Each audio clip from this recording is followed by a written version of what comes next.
Greetings and welcome to Office Hours. If you are new here and you want to learn a little bit more about what we do, head over to officehours.global.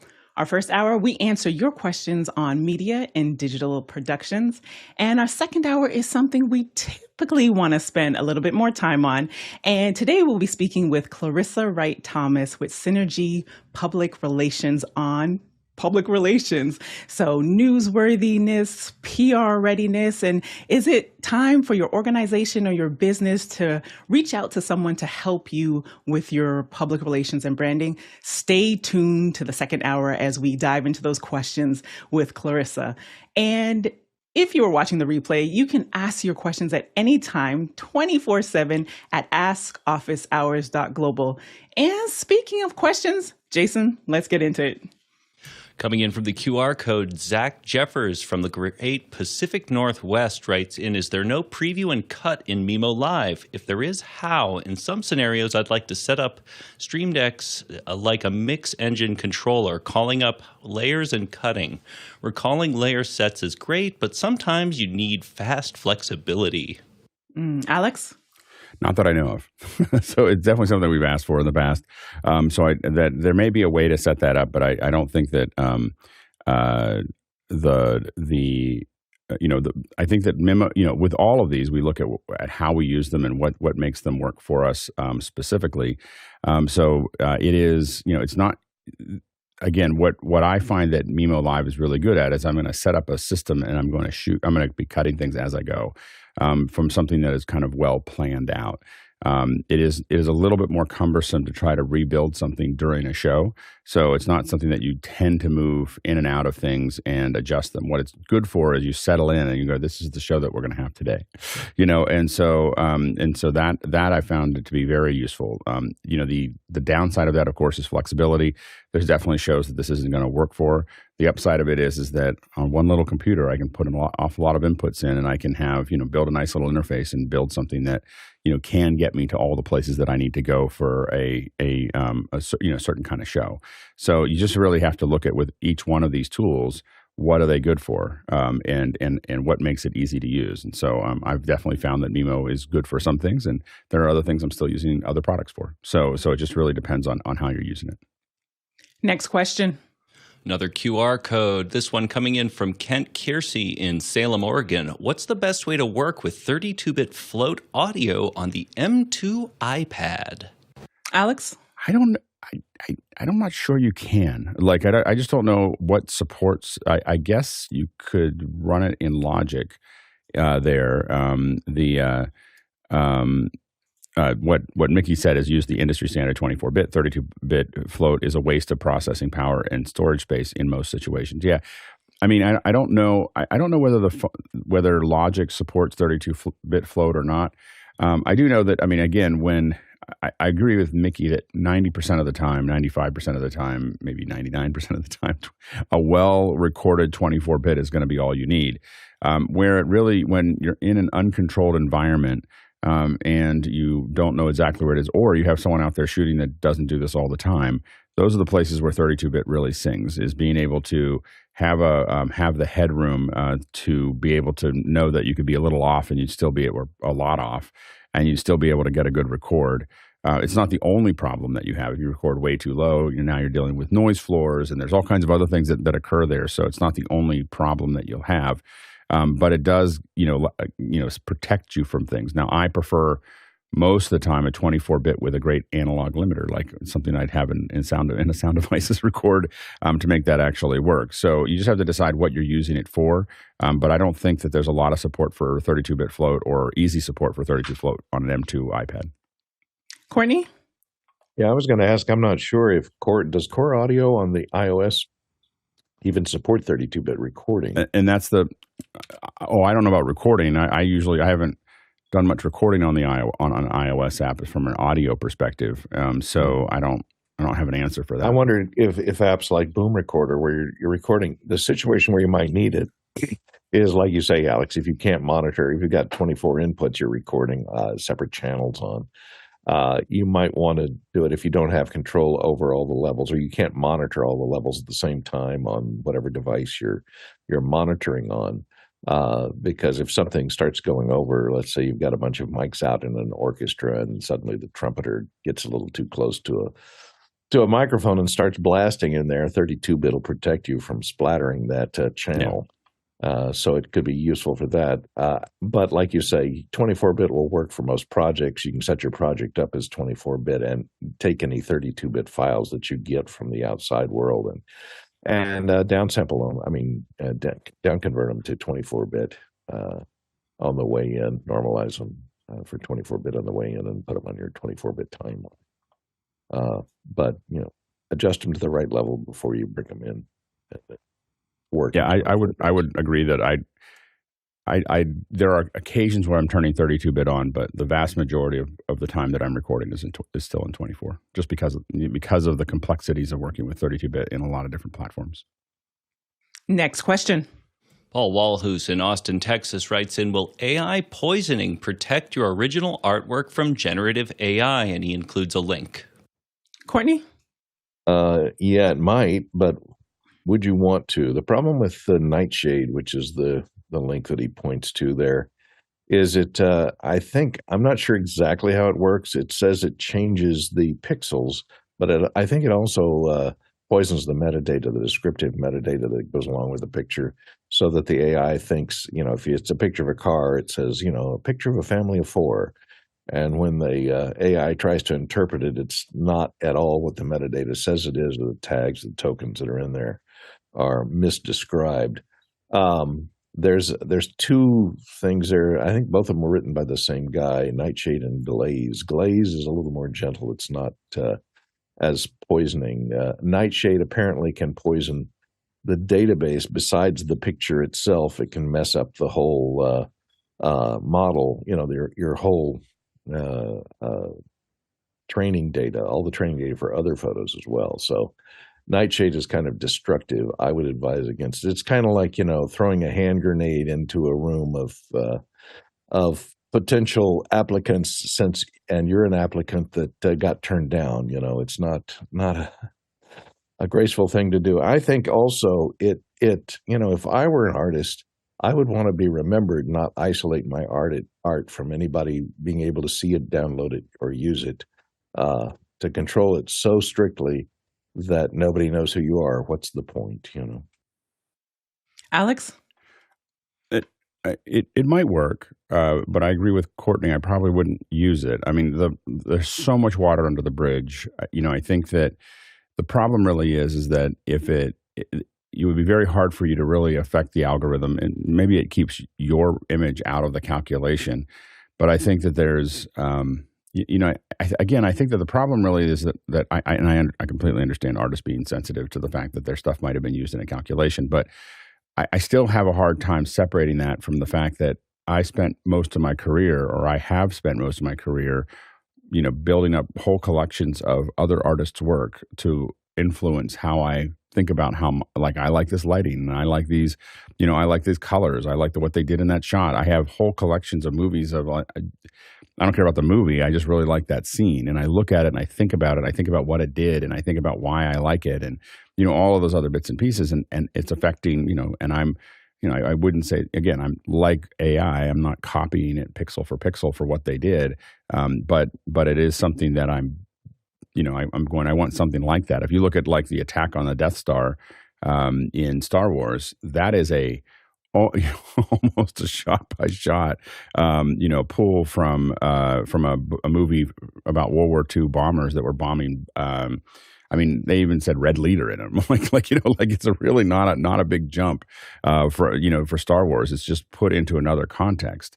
And so I think that there's, and if you look at the pod race, it looks a lot like Spartacus, so or Ben-Hur, so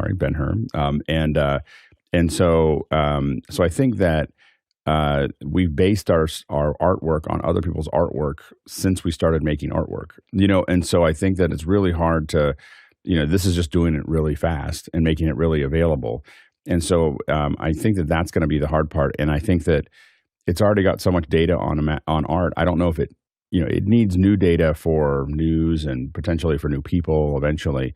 But when it comes to artwork, I'm not sure how much it needs anymore. to generate what it's generating. So putting it in now, I'm not sure if it really affects the algorithm in the way you think it might.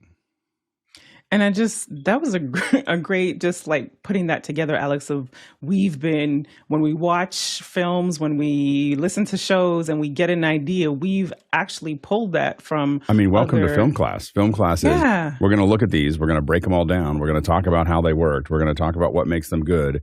And of course, that's going to affect how the next person's going to make it.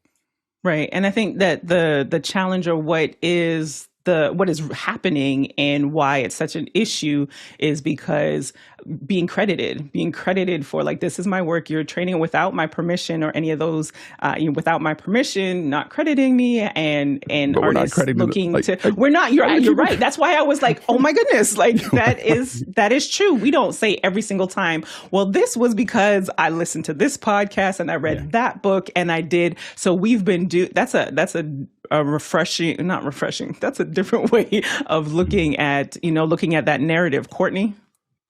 Yeah, I mean, if you're a famous enough artist or photographer to have your name used in the prompt of a generative AI, like in the style of Norman Rockwell, or, then you pretty much don't have to really protect your reputation. It actually amplifies your reputation, because then people will be generating stuff and see the prompt and say, oh, maybe I'll check out that artist or that photographer and see what his work really looks like, So I think it can bring people to your work as well. Or, of course, you can license your collection to companies, and it can be a pretty good means of revenue, perhaps, in the future. So it might be a means of revenue you may not have, unless you're strictly in the business of selling to stock photography companies. And I think their days are numbered.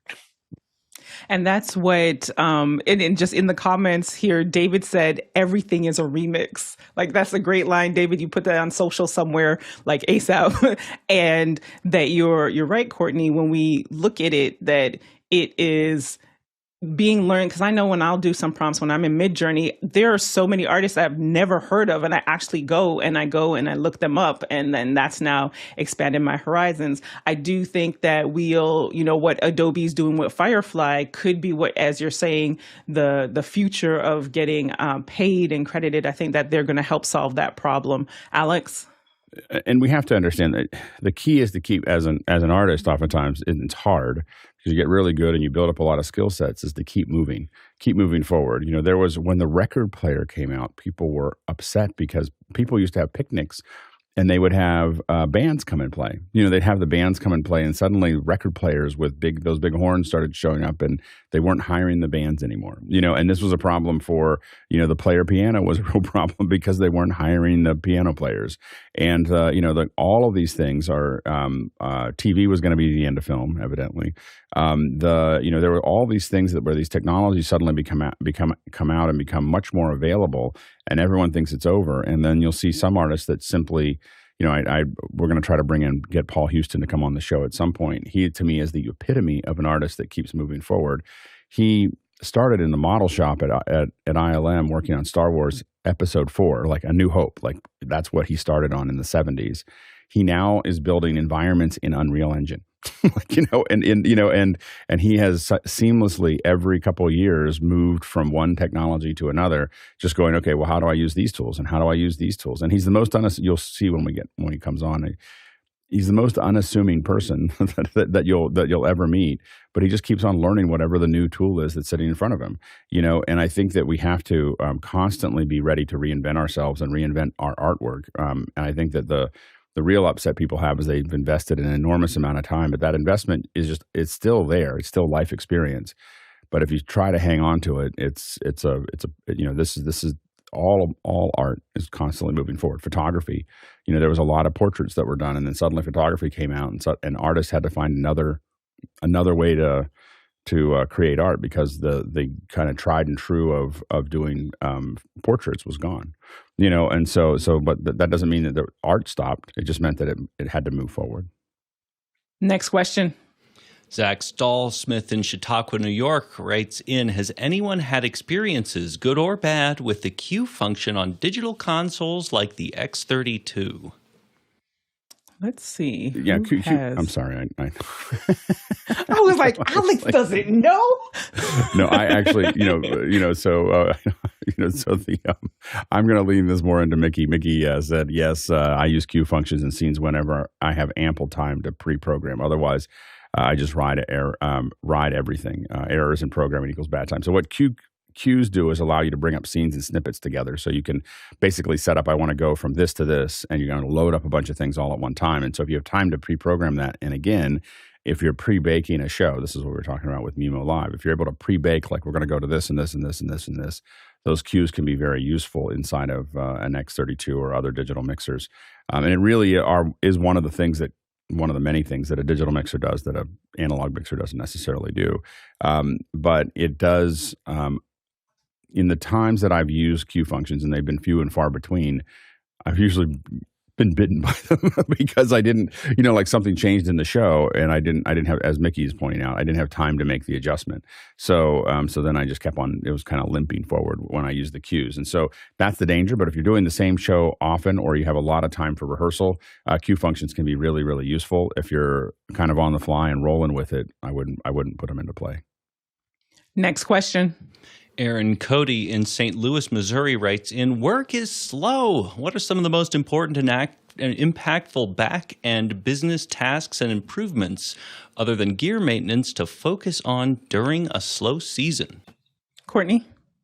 Yeah, I always have a bad case of gear acquisition syndrome when there's not work around. I look around Yes. and hey, there's that new thing I want to try out, and buying new gear. Another thing to think of, it's tax season. Hey, April 15th is coming up here pretty soon. Organizing your hardware and basically your billing system.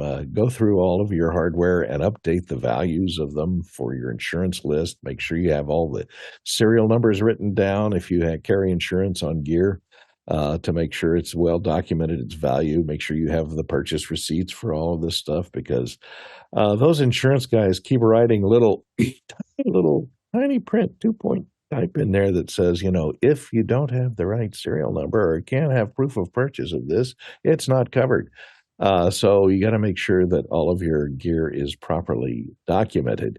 So when there's a slow time, now's a good time to get in there and do the paperwork, the necessary stuff that nobody likes to do, to keep track of all your good stuff that you've already purchased. Go ahead, Alex. Try to make content. So if you're not, one of the things is that this is a time when things are slow, is for you to figure out new techniques, get more experience, get more, so that might be, obviously there are things like what we're doing with office hours that might be an opportunity for you, but there's also being able to find folks in your community to, let's go shoot a short film, or let's go shoot a little how-to, or let's go shoot something for YouTube. Regardless of how many people watch it, you're really looking for, it was interesting. I don't know, I think it was on Twit that we were talking about this yesterday, was that there was, Jack London, or maybe I was listening to it somewhere, I can't remember anymore. Jack London, wrote the same way for many, many years, making almost nothing, and he would constantly talk about, it's the art, it's the craft of him constantly working on it, and nothing changed. The world around him changed, and suddenly he was really busy, and really popular, but it didn't, but he kept on, just all that work was to do it. And so one of the things that I recommend is to constantly be doing something, constantly be shooting something on the weekends or on something. You can't fill up all that time with those. You still have to get out there and market. But I will admit, most of the work that I've gotten in the work, I would say 95%, maybe 99% of all the work I've ever gotten is because I was just doing something. Like I wasn't out selling, I wasn't calling, I wasn't sending resumes, I wasn't sending, demos, I wasn't doing anything. I was just doing things and putting them up online or sharing them with friends or just figuring them out. And suddenly, someone said, well, he's been doing that, let's have him do it. And so, it's sometimes it takes a long time, but I guess I would say that I'm constantly, keeping my legs moving, and I'm, like if you look at what we're doing in the event space with NAB and other things like that. Those are us figuring things out. And the advantage of not having a client, the disadvantage of not having a client is you don't push yourself as hard because clients will ask for things not knowing what it'll take to do them. The advantage of working for a client or not working for a client is you can experiment a lot, And so my daughter likes this band called Wilt, WILT, Wilt, and it's a really cool band. They're coming into town over the weekend. My daughter wants to go to the show, and I emailed them. I don't know if anything's going to happen. You'll find out, but this weekend. But I was like, hey, if you want anyone to shoot some of your show, I'll come down and shoot. I'm coming. To me, I'm coming down anyway. so anyway, I might as well shoot your show. And so, but that allows me to play with lighting and staging and framing and all kinds of things in a concert. I get to learn about a new venue, so to me, all of this stuff is constantly acquiring, new skills and new experiences because, your life experience is everything. And so you don't get it by sitting around trying to drum up new work as much as going out and doing it. In the comments, James says, time to streamline and organize, sell old gear, clean up the clutter, that's one of the points that I was going to share is the organization part of things. This is a great time to not only take inventory of your equipment, but taking inventory of any skills maybe that might need some refreshing, some professional development, and looking at the last year. And one, kudos to you for knowing your business cycle. So if this is that slow period of time, what are the things that last year, when you were super busy, what were the things that you couldn't necessarily take care of or weren't a priority because you were servicing your clients? Maybe this is an opportunity to go and look at what other systems you can create, what systems or things you need to stop. So that inventory is way more, and that review is way more than just your equipment. So that being a great opportunity for that as well. And then also just nurturing relationships, because I don't know what that sales cycle is like for you in the moment of, being introduced to someone or thinking or looking for a project that you want to work on. How long does it take before that person actually says yes? Or how long does it take for you to build, for them to get that know, like, and trust for you to do the work? But if you have to, I remember, I think it was Justin Dawkins. He's an investor. And when he's speaking to entrepreneurs or founders, he's always saying, and he says, in Atlanta, people need to see you 7 times before they actually connect who you are or even really acknowledging you in the founder space. So if you know that just thinking again, when you're taking inventory, how long it took for someone, they said, we should work together. And you see them at another event, what? I like your work. And it just hasn't gotten to the point where they've actually hired you. Well, this is that opportunity to go out to events, to check in with people. Alex says a lot that he will plant seeds. So it's just sending people some tips and, you should consider this, or I saw this and I thought of you, and not being obnoxious with it, but genuinely thinking of the people that you've worked with and how you can provide some support in this off season for them and the people that you are looking to work with in the future. So those are just some of the ways that in this off time that can be super productive, because think of it as your pre-production. We all know that the success of an event, a shoot, happens in the pre-production phase. So think of this slow season as your pre-production for what's to come. Next question. Paul Walhus in Austin, Texas writes in, the Creative Industries Expo at South by Southwest is a minuscule event compared to NAB. How would you cover an event on this small scale? Alex? I've been to South by Southwest, and I probably would cover it almost exactly the same way we're doing it at NAB. The problem with NAB is we're only going to scrape across the surface of what's there. We only have, even if we're streaming 3 or 4 hours a day, we're only going to show you a handful, 1% or less of NAB. The chances of that 1% could be 10% or 15% of South by Southwest because it's 10 times smaller. So I haven't been there recently, but the big thing about South by Southwest, as I remember it, South by Southwest, is that it's sprawling. There's stuff inside, there's stuff outside, there's all these custom builds, there's all these other things. So I would really lean on things like live views. Live views are going to let you go anywhere. as opposed to being in one place. I do believe last time I was there was an expo hall. So there were still expos that you can go to. That'd be where you might use a wireless, might try to get a booth. But I think that what's going to pay off a lot is a live view that could take you to different places. Maybe finding a place that kind of sees everything behind you, and that you could bring people up for interviews. But outside in Austin is a challenge. It could be really hot. It can be really humid. It can rain. It can do a lot of other things. I was there streaming something a couple years ago, and it was cats and dogs raining.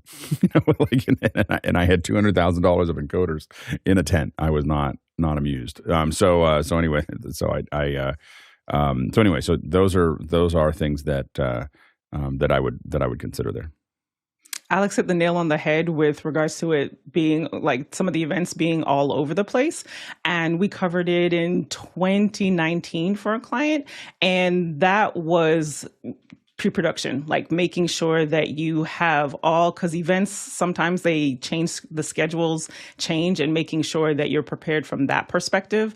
And then if possible, getting in touch with whomever the organizers are, and it depends on the capacity that you're covering it in, but getting in touch with them, letting them know that you're going to come. Some of those things cost as well. So looking at that budget wise, because if you're covering it, the media credentials that you may need. So planning. Courtney? Yeah, I would say it depends on what kind of coverage you're looking for. If I would try a small event like that, I would like to spend more time with individual people at each of the booths. And you could do that in post-production. You could gather interviews on a phone, just on a phone and a gimbal. You could gather interviews and maybe a handheld microphone patched into that phone. Gather interviews, cut them together, and create a number of packages. Then you might wrap it around a live from the event piece, like a lot of local news stations do. They'll have they'll create an edited package they'll cut to the reporter in the field. They'll introduce the edited package that has just been put together by the editorial department or by them in their truck. So that you can prepare these things in advance. That way you can go a little more in depth to each of the booths than having to deal with having multiple people to get around all the multiple venues. That way you can incorporate multiple venues into a single report. Next question. Alexander Knight in Port Coquitlam, BC writes in, how does a parafocal lens maintain focus length throughout the various focal lengths? Courtney? It's magic. Basically, they have a separate group of elements. Here we can take a look at the difference between a parafocal, which is the one that follows focus as you change your zoom, or a varifocal, which is what you see mainly in DSLR lenses and lenses that are not motion picture or television lenses. In those, there's different lens groups. There's a focus lens group here on the parafocal, and then there's a zoom lens group. So as you move these elements to increase the amount of magnification or the zoom, the focus lens group is also on a separate rack of little moving supports that move independently in the opposite direction. There's internal cams and gears that track the movement of the zoom, and we'll move the focus group to keep the image in focus as you zoom in. This is more useful, like I say, in television production where, when you're zooming in on someone, doing that slow zoom in, you don't have to constantly adjust your focus because it shifts as you move those zoom elements. But in a still lens, you'll choose your frame size and then you'll focus because you're usually just shooting a still. Autofocus on some of the DSLR lenses can compensate for this somewhat, so that if you're zooming, the autofocus will see the shift in focus and correct, but you're probably going to see that correction. It won't be automatic. It won't stay tack sharp. As you move in gradually, it'll keep adjusting focus as you get tighter and tighter. So it's not as good as a parafocal. And parafocal lenses are much longer because of the extra elements in there, and they're usually much bigger in diameter. Alex? And the points Courtney makes are very important. We have a lot of problems where we have folks that will get in there, they'll put a varifocus on the, and they'll, just regular film lens on their camera, and they'll zoom in focus and then zoom back out again, like they would with a broadcast lens. You're kind of like parfocal. You're like, do it. Like that's not going to work, and so they'll keep doing it, going. It's just not it's not staying in focus. We're like, yeah, because that's all what that lens does. So it is really important to understand what kind of lens you have there. For most of the, you don't have this works with fixed cameras. When they have fixed lenses on them, typically they're able to build that kind of into it. So if you buy a video camera, it can do that because it's built into it. But when you're renting lenses, a lot of times you'll have that back focus. And so that back focus, what we do is we set the front focus in a parfocal, we set the front focus at a certain distance, and we make sure that that's in focus with, using the back focus on it. And then we, check it nearer and far to make sure that it's right, make fine adjustments. And then there's actually little devices that you can put on the lens that will let you pull that into focus, and it works too. So there's a couple different ways to make sure that those lenses are working, but what you're dealing with is back focus. Next question. Coming in from the QR code, Mike in Middleton writes in, why are there no new podcast feeds for 2024, both Apple Podcast and Overcast? Alex? Well, there are new podcasts every single day, just not from us. so anyway, I'm assuming you're asking about office hours. It's because we didn't have a team. So it's just a human resource limitation. We have a team building up, and we should be able to get those up relatively quickly. Ryan was just talking about it the other day. So I think we have 3 people that are going to start working on those, and we'll start publishing them. But it turns out everything takes time, and we haven't had someone to spend that time on it. So stay tuned. We'll get that out pretty soon. Next question. Oh, go ahead, Liberty. Next question. Eric Price in Kansas City writes in, I'm recording candid moments from participants at a ball in a historic train terminal, marble walls, etc., with a stationary camera light setup. What would be the best mic solution to minimize reflections? Handheld, boom, shotgun? Alex? Yeah, it depends on what you're trying to get. If you want to feel like you're there, you might want to try a boomed shotgun and keep it really close, like right out of frame, to do those things. But you are going to hear a lot of it. It also depends on how many people are there. So if you're doing those candid comments, if this is people by themselves there, then I would definitely use some kind of handheld. So that might be an SM58. Mickey suggests an MD46. But I think that those are the kind of things that you want to. You're going to want to get rid of as much reflection as absolutely possible. If you are, again, if there's a lot of people there, you may find the reflection is not nearly as bad. So you won't pick up as much of it, but you may want to hear a little of it, or it won't sound like you're there. So you have to kind of, and what I would say is, it depends, and I would bring a bunch of mics. And the problem is you won't be able to test it until people are there. So you have to kind of be ready to swap through those things as you get started, to make those quick adjustments. Courtney? Yeah, I agree a lot of stuff that Alex said there. You could use a short shotgun. The thing that worries me is the word candid. Whether you're trying to capture these from a distance without them knowing that you're overhearing their conversation or their comments. That's always a really tough situation. I've had to do situations where we're gathering that stuff for a documentary, let's say, of people and a hidden camera. It's always tough because to get clean recording, you got to get the mic in as close to the people, and you got to get it in close to the people without them knowing. So you have to conceal it in something. Stick it in the bride's bouquet. Put a microphone in there. Get it in close.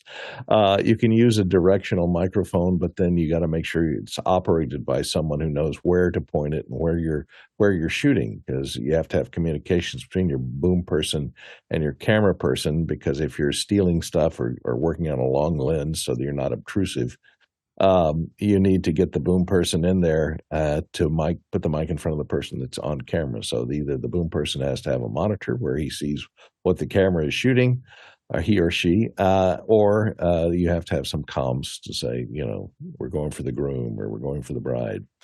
And you want to try and keep a directional mic will keep the off camera and off mic voices down somewhat. It won't help you necessarily. A lot of times it can create a problem, because if you're using a directional mic like a 416 that uses an interference tube, the indoors, the off-axis reflections off the marble walls can create strange things in the directionality of that microphone, and it can shift the frequency off somewhat. So you got to be careful about that. And it just depends, and it's really rolling the dice. Once you get in there, it depends on the width and the time distance between the microphone and the walls, so you can't really predict it when it's going to be in one of those situations. You just have to listen to it. And just a regular cardioid might work better for you than a shotgun in that situation. And just hopping in for a second. So Eric gave us some feedback in the comments. He said that it's like this train terminal location is much like being in the rotunda at the Capitol. Lots of reflection walls, floor, ceilings are 3 stories up. Then he clarified that the conversations, the candid conversations, are like man on the street interview or like at the wedding. And so Mickey added that he 100% agrees with Courtney. If you boom it, have a professional boom op who knows how to swing a pole. Alex? Yeah, and one of the things to think about is not roaming. So find a place that works for you, find a place that looks good, and then settle in. So the thing that sounds good, it's a good place, it looks good, it sounds good, and settle in and bring people to it rather than going out to get folks. You can do a little bit of both, but this reduces a lot of those things. I think that you can go out and grab those, but I would mix it in. What's really predictable and where you can have a lot of high volume of comments is if you get set up with a station and you bring people to the station. You'd be surprised at how many people will line up when they see a bunch of lights and everything else if they want to say something. So now you're turning people over and over and over again. So really think about 2 kits.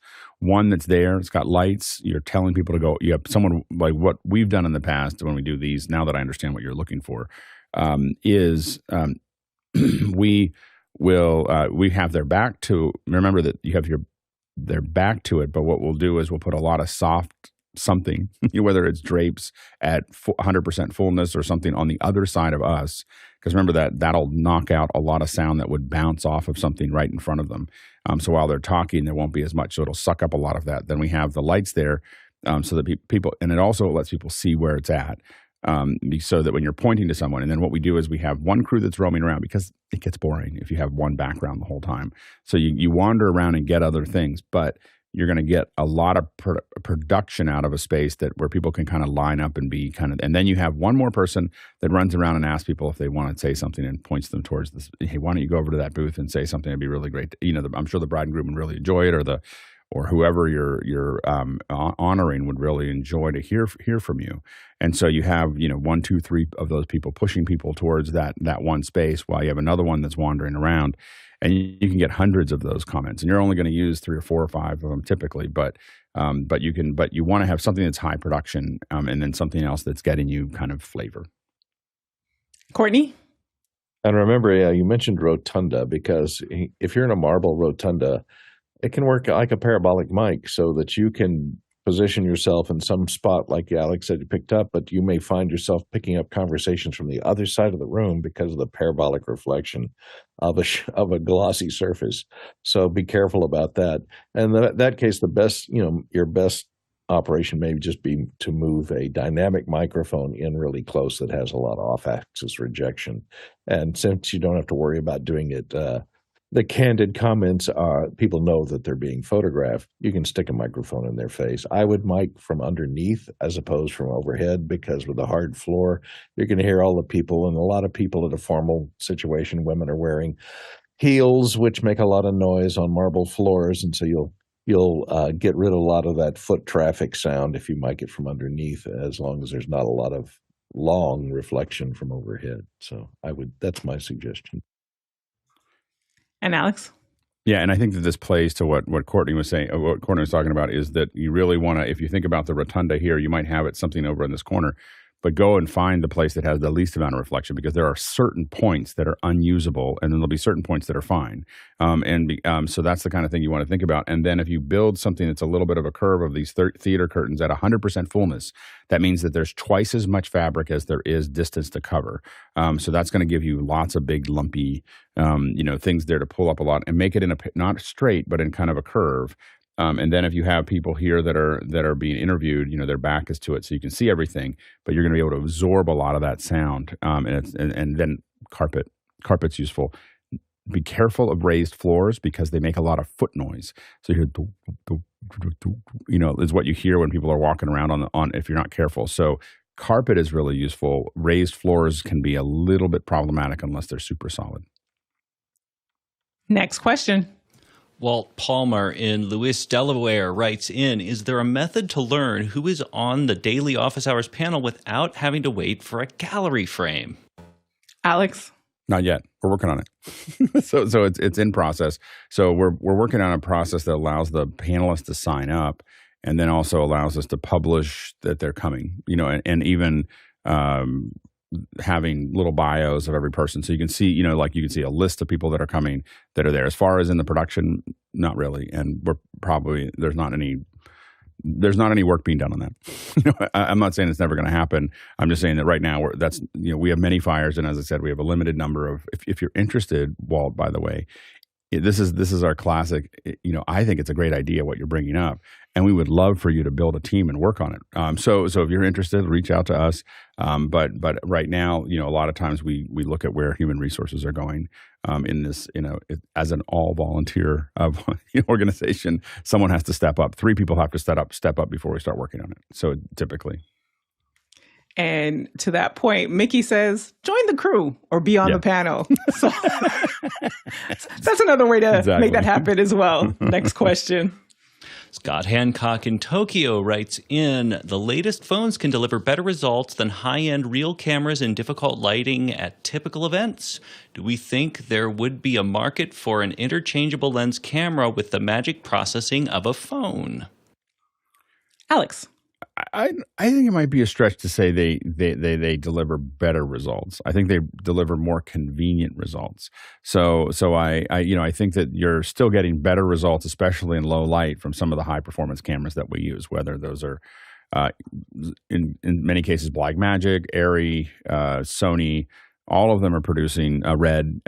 All of them are producing higher quality images in low light environments than what comes out of the phone. So I don't want to say we're producing better work, with our phones.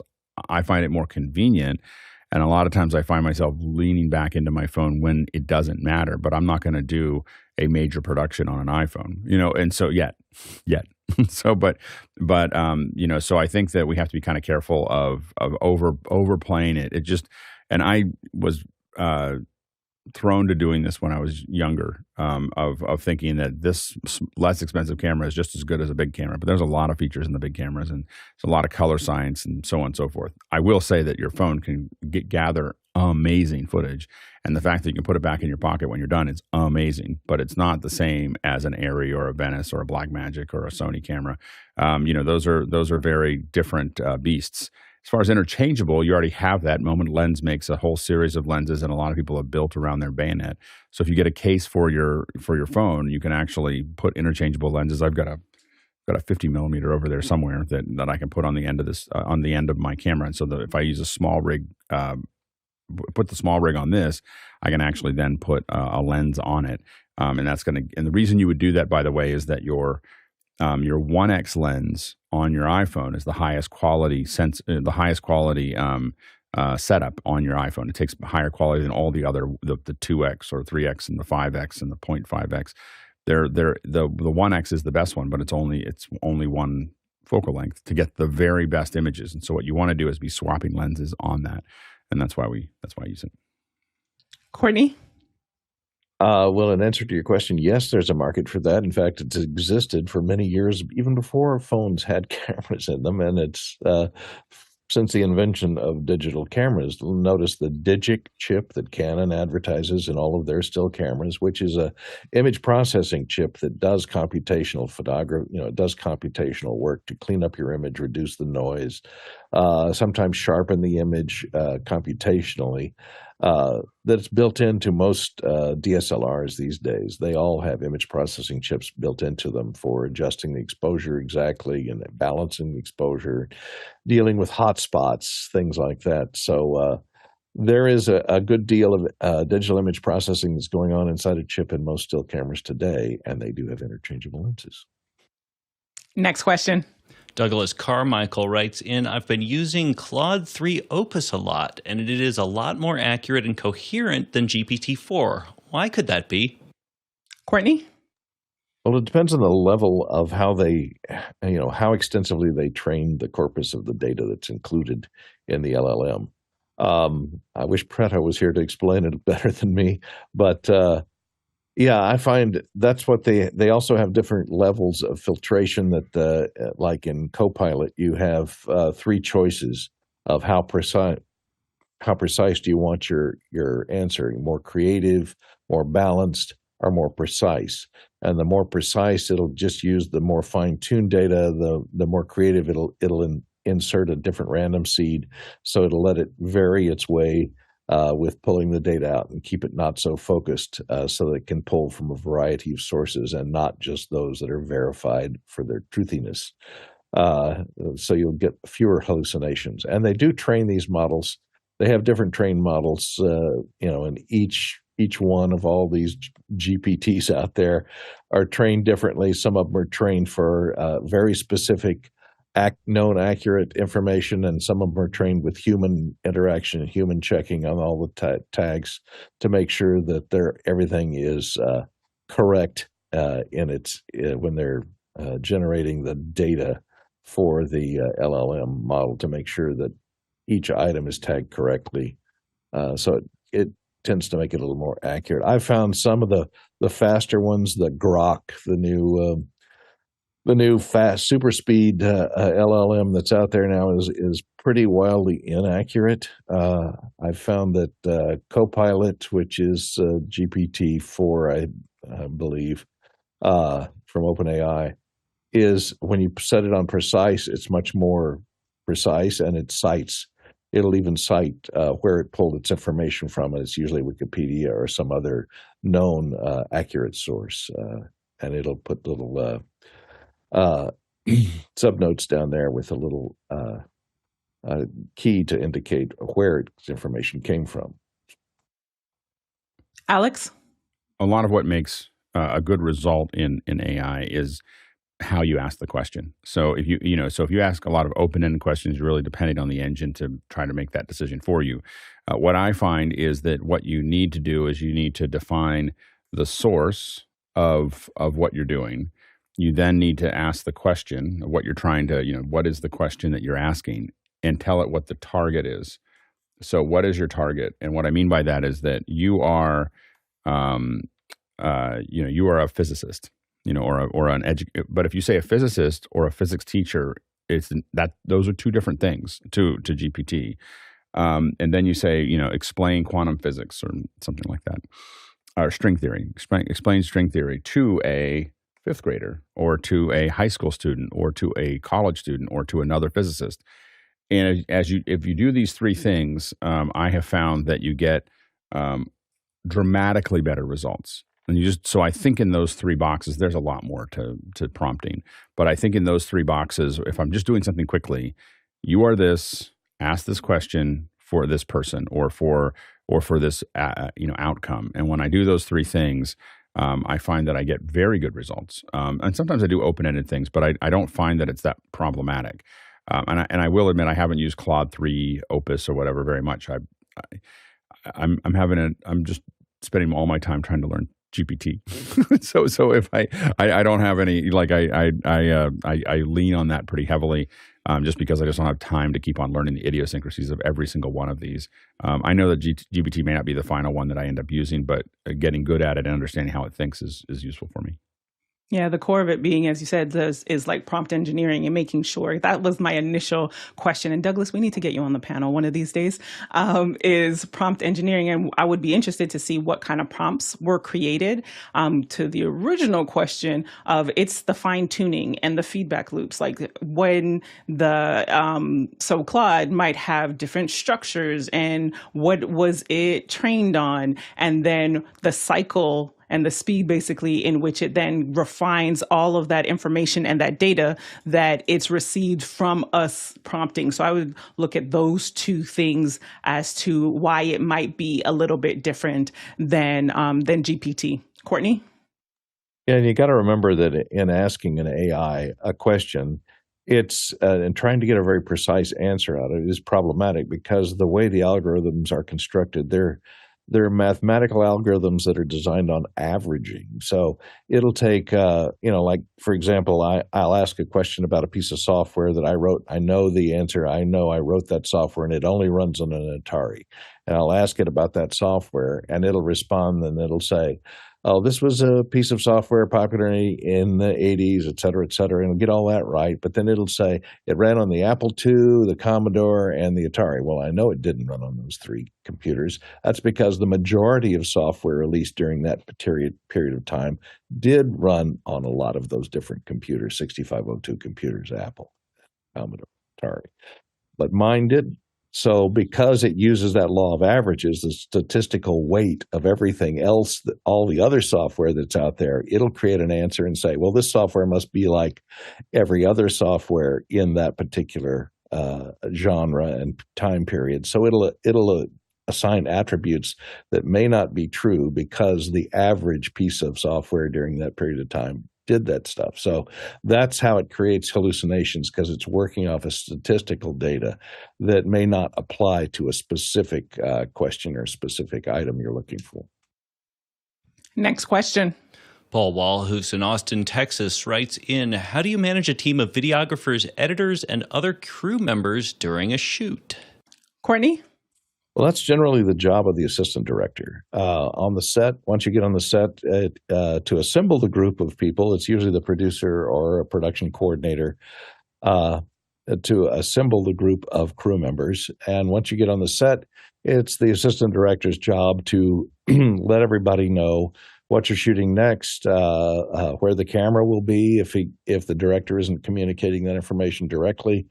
What the coverage will be, et cetera, et cetera. And so if you have a question and you're a crew member on the set, find the assistant director. Usually the assistant director will know the shooting order and, what lines you're going to be getting in this setup, et cetera. So a look to the assistant director if there is one. If there isn't, the director, of course, is the controller of all the crew members on the set and making all the creative decisions that are involved. And so if you have any questions, you can go to the director if there isn't an assistant director. Alex? The first thing is pre-pro. So understanding exactly where people are, what they're trying to do, making sure that they have fairly clear, missions for what they're actually going to be, what their role is there. Sometimes the mission is we're going to all go there and figure it out, but you just want to, if you can define some of those, it really makes it a lot easier and a lot cleaner. The other thing that people oftentimes under-invest in at the beginning are producers, coordinators, and production assistants, especially production assistants. I always think it's funny. The first thing people will cut are the production assistants, which are often the least expensive thing that you could cut, and they are the oil of the entire system. What you do not want is your camera operator running an errand to get bagels. That is, you want to have that not, you're spending a lot of money on that camera operator or that sound, or your producer or whatever. So, having people that are able to constantly be able to go sort things out, go ask people where they're at, go, do the things that you do. And a lot of times then we split things up into any major division of work tends to get a coordinator. Then you have a producer that is, talking to those coordinators because then they're paying attention to it. The biggest problem we have in live shows is one person managing too many people because they just lose track of what's actually happening. So a lot of times we start to break those up into, we decide what the groups should be, but we have coordinators and that are talking to the producers, and then you have PAs that are filling in. We'll have a PA or two for every coordinator, and that's going to allow. That's how you have a system really run smoothly. It's hard to do on a tight budget, but if you start getting real budgets, you have to start thinking about that kind of approach.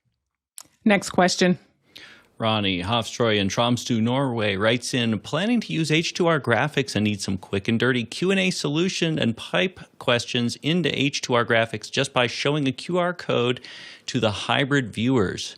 Maybe a Google or Microsoft form into Sheets or Excel. Any ideas how that can be done? Go ahead, Alex. HDR graphics is great. Ronnie, you're kind of in the community, you're volunteering, you're working on a lot of stuff. You should just reach out to me. I have solutions for that that are much simpler than what you're trying to do. Sheets and Excel are kind of toys when it comes to doing this, and we watch people use them, and it's really brutal to watch them do that. And so there's a lot of better tools that can help you manage a lot of those questions in a more fluid way. We use one here on the show. We're beta testing that right now. So if you're interested, go ahead and reach out to me. It already has a lower third tool that you'll see if you watch the Michael Krasny show that's built into it. I'm not saying that it's a replacement. And in fact, I ought to talk to John about integrating it with H2R. But it already builds an HTML5 with Alpha Channel already, so that you can, so you don't need to do anything, and it's already ties in with Expression as well as SPX, and we're working on VizRT. Next question. Alexander Knight in Port Coquitlam, BC writes in, how would office hours look on the Vegas sphere? Courtney? Very, very scary. Seeing my head enlarge the size of a 3-story sphere, it would probably cause wrecks on the 15 there, I think. Alex? Yeah, we're not built for that. There's you gotta remember that the camera, we're doing a little 1080p show that's in 16:9. The camera that's used for the sphere to shoot video footage is an 18K camera with a 180-degree lens that shoots, there's only one camera right now, or one or two of them, that exist in the world. So, and it costs an enormous amount of money to make. And so until we can afford that camera, we probably should not be on the sphere. Next question. Ronnie Hofstroy in Tromsø, Norway writes in, I would like for my apprentices to explore and simulate lighting scenes before rigging them in the studio as a pre-production task. Would Elixir's Set a Light 3D be good software? Any other ones that would be better or more suitable? And then he includes the web link. Alex? I haven't seen this. Oops, sorry. I'm trying to very quickly get to this. Oh, yeah, I think I actually have seen this one. I mean, I think that those things are good to experiment with. I mean, it's never gonna. I guess I would say, this one is it's a really interesting piece of software, and we should really bring them on to look at it. And I think that it would allow them to experiment with those things. But what I will say is that the best thing for them to do is to shadow other people, have a space where they can experiment and shoot tests. So this is definitely a good way. I think that this product works better with a lighting designer who knows what they want, knows how it works, and is putting it in to visualize it, to show to someone, or to think about it. I think that when someone's getting started, do and get experience. And again, and we've talked about this in the past. We have to remember the most human way to learn is to watch someone do it, ask questions, then try to do it, then ask questions, then watch someone do it, then ask questions, and then keep on repeating that until you understand how it works. And it's very hard to short circuit that. We try to do that in school, and it's of limited effect. So just doing it is important when it comes to skills, at least. Next question. Douglas Carmichael writes in, after watching a documentary about the NASA Voyager mission, it makes me think about the challenges you've had when supporting long-running legacy projects. Have any stories to share? Courtney? Well, long-running legacy projects, I was on one movie for 2.5 years in production, which is infamous. And continuity is a very major issue if you're shooting a production that runs over a long period of time, because the actors age. If you're shooting outdoors, the leaves change on the trees. We had to actually take painters out, and we shot the first scenes in autumn when the leaves were changing. That's a problem. And so from then on in summer, to do more scenes that intercut with those scenes in the same location, we had to send painters up and paint the trees with the vegetable color to make them look like they were orange and about to drop their leaves in the middle of summer. So you do have to manage that. And with other stuff like software, I know I've been trying to support software that I wrote 20 years ago. And in the Windows world, you can do that because it still runs on the current version of Windows. But I still have to provide software support for stuff I've long forgotten how I wrote 25 years ago, or 10 or 15 years ago. So it is difficult. You have to refresh your knowledge, and occasionally you have to make changes to things along the way to accommodate changes in technology and the advancement of usage. to accommodate the current usage of a product. So you have to. It's a moving target sometimes, and sometimes it's difficult to stay up and keep supporting. That's why a lot of companies, hardware companies, sunset their products and cut off support after a certain period of time because they just don't want to maintain the staff necessary to do it. And we've got so much, speaking of staff, so many great events happening this week. And just our show, if you at any point in time want to get the schedule for the week, you can just head over to officehours.global. We have labs coming up on Wednesday and some community events as well from in our community. Thank you, 5 with Kyle Hammond. Welcome back to our second hour where we will be talking about all things public relations with Clorissa Wright-Thomas with Synergy Public Relations. Clorissa, welcome. Thank you for joining us today. Hello. Thank you so much for having me. Okay, so we are going to dive into this because there's already questions. It's like people were waiting for you to come in. But before we begin and before we get our panelists to ask their questions as well, public relations. Now, in a time where we have the web, we have social media, so people can really garner their own engagement online. What is public relations and why is it important today? So thank you. First of all, thank you for giving that explanation. So the ability to garner engagement is very, very different and a lot less robust than actual public relations. So public relations is a combination of everything that is forward-facing for a brand, forward-facing for an individual or an imprint. So public relations is communications, it is damage control, it's crisis management, it's strategy, it is product management. There are so many different components. So social media is a welcome enhancement to our industry, but by no means does social media replace public relations. So you mentioned a whole bunch of branches, we'll say, within the umbrella for public relations, but how did you get to found Synergy Public Relations? You know what? I fell backwards into public relations. When I went to college, I won't age myself too hard, but there was no public relations degree. There was business, there was communications, journalism. I actually went to college to study marketing and business management. Long story short, working as an admissions advisor at a college, a colleague was leaving that company to go start his own competing company, and he needed someone to write a press release to invite notable public figures, and there was a conflict of interest for him to be the one doing the outreach. So he asked me to get a list of people together. Can you invite the mayor? Can you invite all of these city influential people, commissioners and such? And can you write a press release and get the news to come out? I had no idea that was public relations. I was doing a favor for a friend. The grand opening to his educational institution was amazing. Everybody was there. And at the end of the event, he thanked his publicist and called me up. And I was like, oh, wow, I was just helping you out. But okay. So it turned into me doing about a year worth of hobby work and doing public relations on the side before I actually turned that skill set into an actual business. So we've been up and running for 17 years, but I did not go to school for this.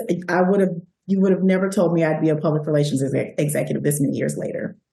And that kind of speaks to many of the people in our community. So we have folks in film, in the corporate side of it as well. And just in your entrepreneurial journey, what is like one of the gems that you have learned just along the way?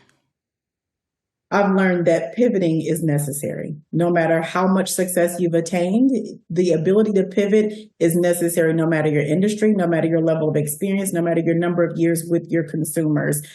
Pivoting, it's a skill, it's a must. And we're very much a nuts and bolts community. So you mentioned too that some people are, before you even get to being in the news or get hiring someone, what is the first step? If someone's like, okay, I want to enhance my profile or my organization, what comes first? Because we had an interesting conversation in our prep where you're like, listen, some people are at the end, they think they're in the end zone when they're really, at the beginning. So there is a lot of prep work that goes into your brand or whatever you're wanting to push out to the media or to the public before you ever hire a PR agency. Lots of my PR colleagues, over the years we learned just because somebody has a budget and says they're ready does not mean that they are in fact ready for public relations. You've got to have your brand established to some extent before you actually do a relationship or get under contract with a PR agency. Just because you bake some really tasty cookies and everyone at church loves them does not mean that you're ready to compete with Mrs. Fields. You're not ready to compete with, Nabisco. You have a brand. It is likable, but you've got to do some legwork. So there's a lot of things to establish, such as logo, brand overall appearance, brand messaging, mission statement. Who's your consumer? Have you done any consumer research? Who is your target market? Have you done any focus groups?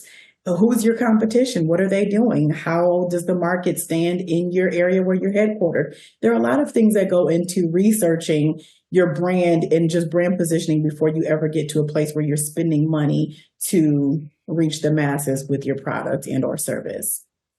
Okay, so there is getting, are you PR ready? So you shared some of those elements. Then what about newsworthiness? Like what makes it to your point of, okay, everyone at church or whatever faith that they enjoy my product, my services, but what gets you ready for prime time, even if that is on the local level? I'm glad you said local level because prime time it's up to interpretation. For some people, the 200 people at the church is prime time for them. They get to bake those cookies and bring them every Sunday and for the rest of their life, and they're happy with that. So success and prime time are determined, which is another thing that we figure out in the very beginning. What does success mean to you? Because some people's prime time is just being locally famous, and other people are like, I want to be a household name and I want to stand next to Beyonce, at an award ceremony. It just depends. So to become newsworthy, you either become newsworthy incidentally by some viral activity that happened. So, you have the cookies and you bring them to church, and just so happens that some huge celebrity comes to church that Sunday and takes the cookies and says, oh my gosh, this is the best chocolate chip cookie I've ever had. I had this at this church function and that was that. You go viral because somebody huge or someone highly influential mentioned your brand to their large audience. That's one way to become newsworthy. Another way to become newsworthy is to have a cause or something that's positively impacting the community. People love a story of people helping others. People love a story of saving things and people. And then people also love something that's fresh and new. So if you're going to make socks, then you've either found the best new material to make the socks from, you've discovered some new thread count that makes you feel like you're walking on clouds. You've got to do something to stand out from the competition or be doing a really good work for the public or have gone viral because the right person at the right place and time gave high mention to your product or service.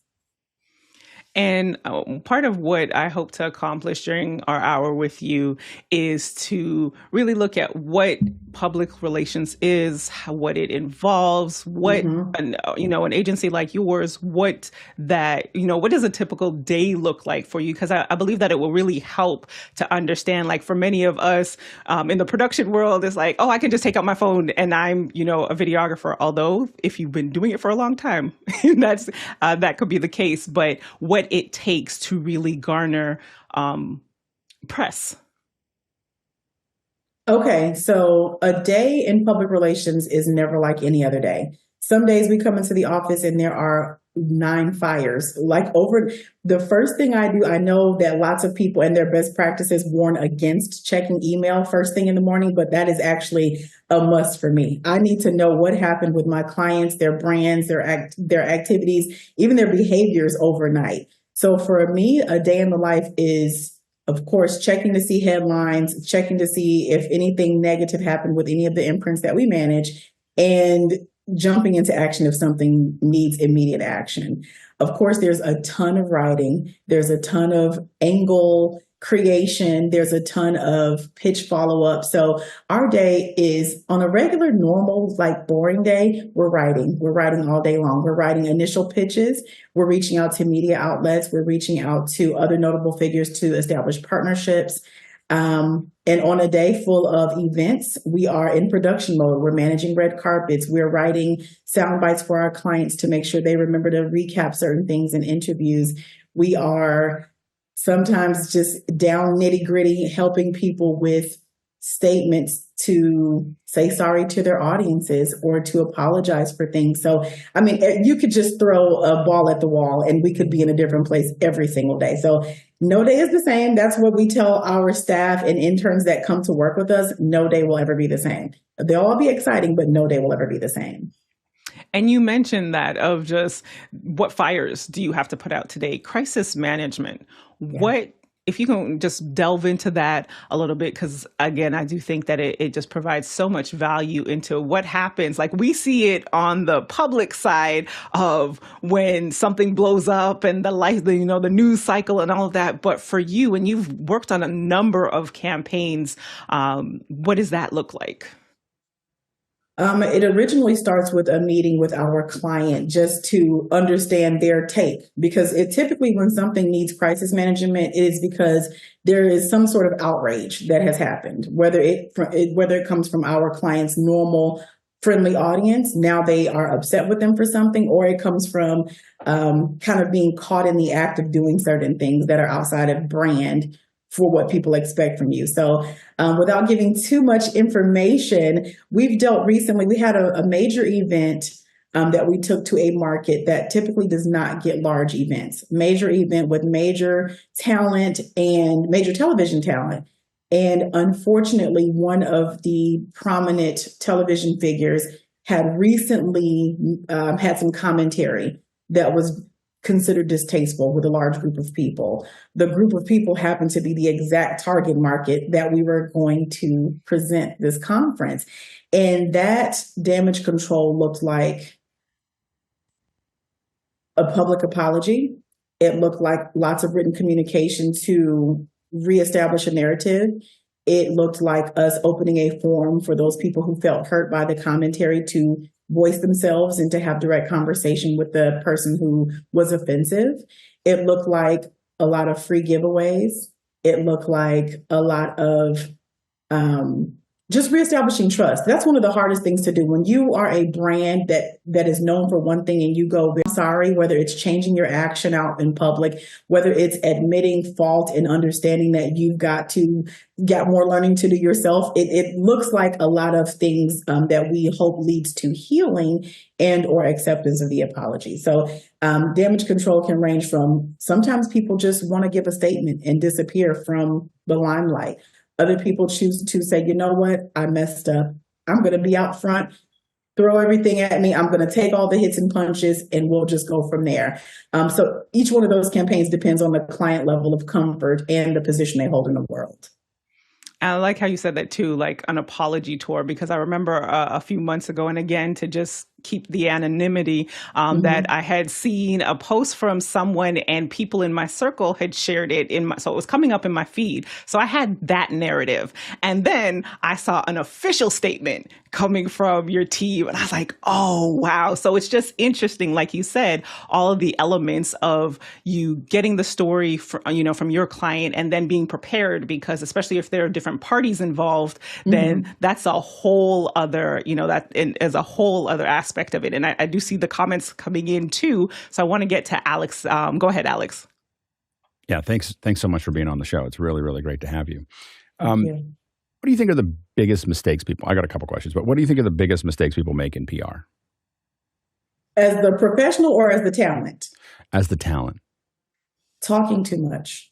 Being too, that's literally it. Talking too much. Feeling that freedom of speech is just a carte blanche to say and do what you want. When you have established yourself as a brand, when you have said, okay, I'm a brand, I am a spokesperson, you have to curtail a lot of your personal feelings in commentary sometimes. Just because you're thinking it doesn't mean that the world needs to hear it. So I think that, simply put, talking too much is a huge problem. How much training do you put people through? So if they're going to be on CNN or whatever, how much do you prepare them? I think a lot of people think that someone just called and they just went on CNN. How much work does it take to prepare someone to have a major network appearance? I am so glad. If I could jump up and down, I would.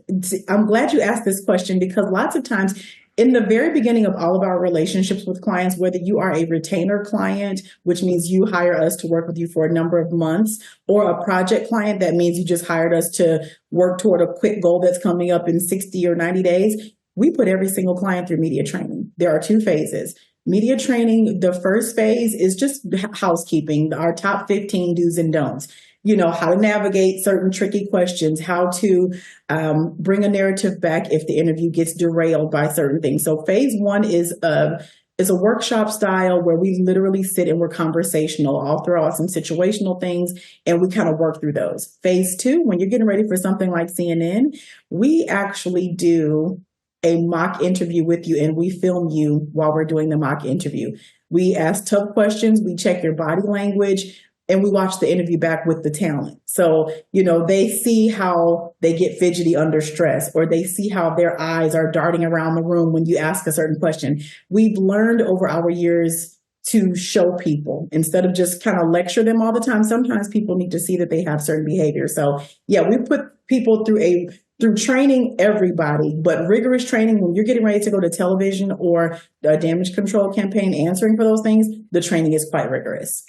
Yeah, it's funny. We used to have an insert studio in Washington, D.C., and so people would use our insert studio for training for exactly what you're talking about. So it looked like the insert studio that you're going to sit inside of, but then they grill you and just. Yes. But one of the things one of the little videos they played was from this movie called Man on Fire, where he just says you're either trained or you're not trained. You're not good at it or bad at it. You're just trained or you're not trained. And they show them this little clip, at the very beginning, which I thought was hilarious. It's a movie I like a lot.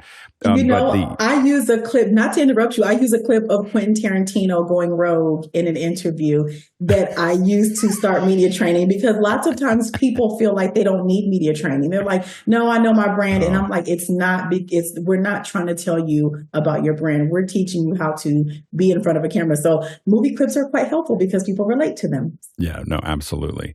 How often are SMTs or satellite media tours used these days to get a message out? You know what? Not often for us. Not often for us. And I think they'll be around forever, but for us, not that often. We are pretty organic and on the ground with stuff. So people like to be in person and people like that to be in person. So we found better success that way. When you're working with social media, how do you go about thinking about how you're going to pick social media partners that are going to work with the brand or the person that you're trying to promote? That's a really great question, too. So lots of times people assume that because someone is a celebrity, that they're just an automatic match. Oh, they have 1 million followers. Oh, that's great. That is absolutely not true. In my experience with working with social media influencers and talent, sometimes micro influencers are much better and their conversion rates are much higher when it comes to purchasing or engagement. So when we select partners, we look at, for example, we have right now, we've got a vegan bacon mushroom brand that we represent. They got a huge deal on Shark Tank. They're great. They're operating wonderfully. We've had an overwhelming amount of celebrities want to pair with them, but just because you're vegan doesn't mean that you're naturally a fit for us.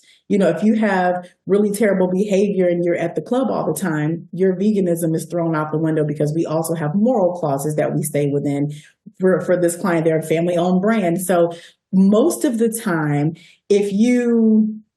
we have to do our research. Just because you're vegan doesn't mean you make the cut for that brand. So with social media, we go through a 10-point process when we're selecting a brand. Does their audience engage with them? Does the audience even just engage with them for what they are selling and doing? If yes, okay, then we move to the next step. How much of their audience is engaging? I've seen people that we've personally worked with someone who had 6 million followers that did not sell one ticket to an event that her name was on the marquee. Didn't sell one ticket. We've worked with a client who had 50,000 followers and sold out every single venue in multiple cities. So for us, we need to see engagement, the type of engagement, because some people have lots of followers, but they're only watching you for your fashion, or they're only watching because they know they're going to get, drama from you by watching. That doesn't mean they're going to pay to come to a women's empowerment conference that you're headlining, or it doesn't mean that they'll buy your children's book that you wrote, because they don't believe you for that.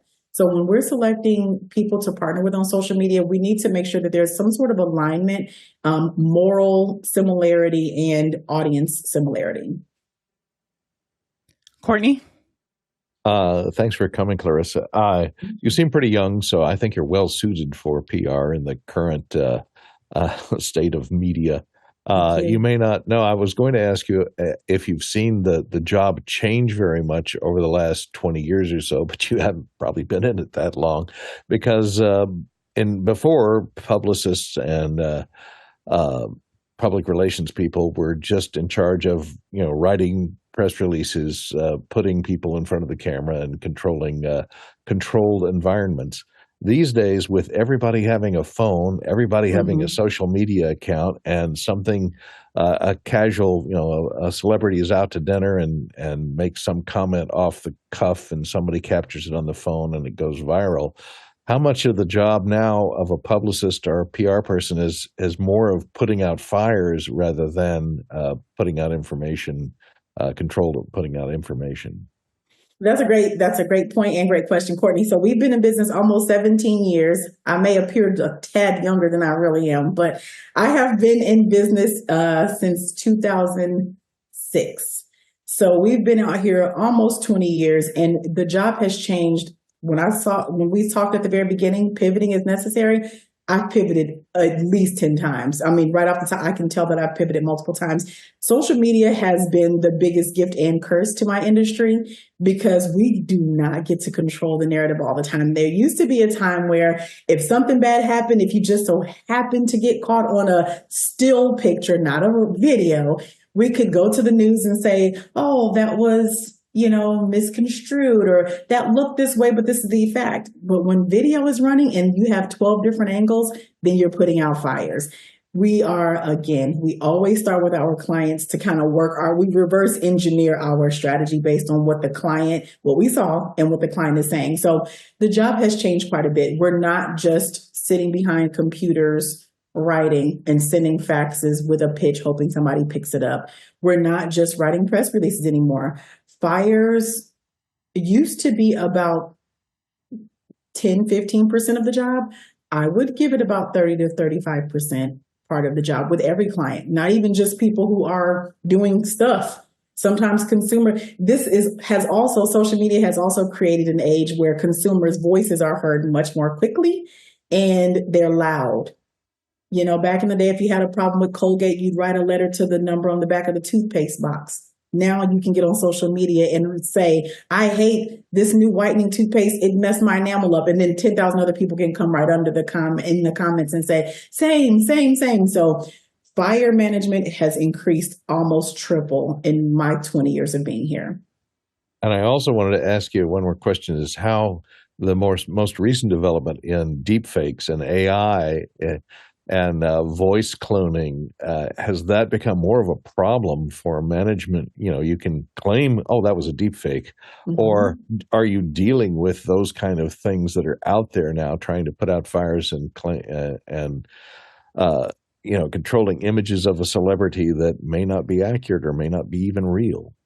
It has not caught me and I haven't had to slay that dragon just yet, but I can see my colleagues who are heavy in the music industry fighting through that right now.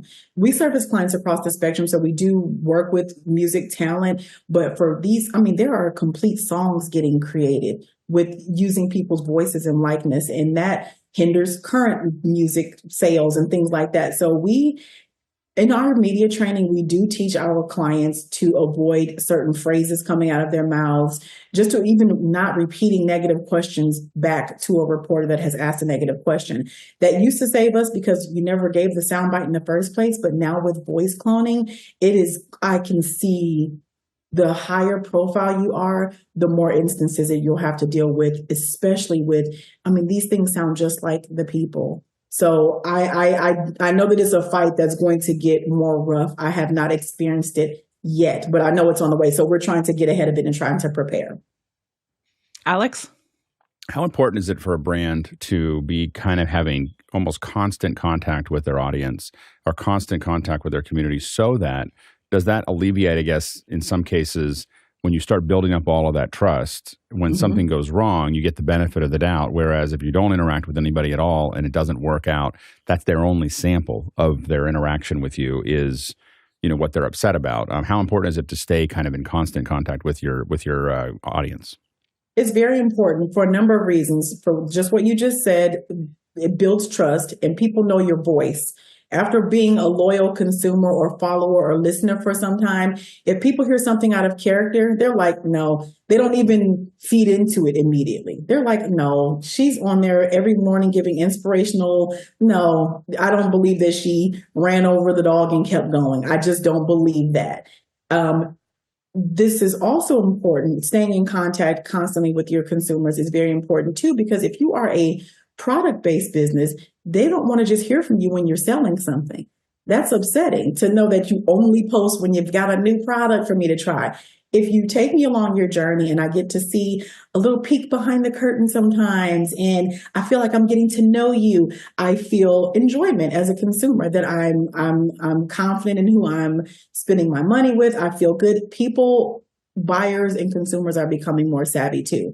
It's not just about trial and error with the product. They actually want to feel some sort of connection with the brands. So that's a grave mistake that people use by only posting on social media every once in a while. I do feel like audiences thirst for more attention, they thirst for more interaction, and they thirst just to know that they are being seen and heard. So constant communication is something that we are promoting. Our younger clients get it, our older clients, and I don't just mean age, I just mean age of company sometimes. They feel like, well, we've been in the business for a really long time.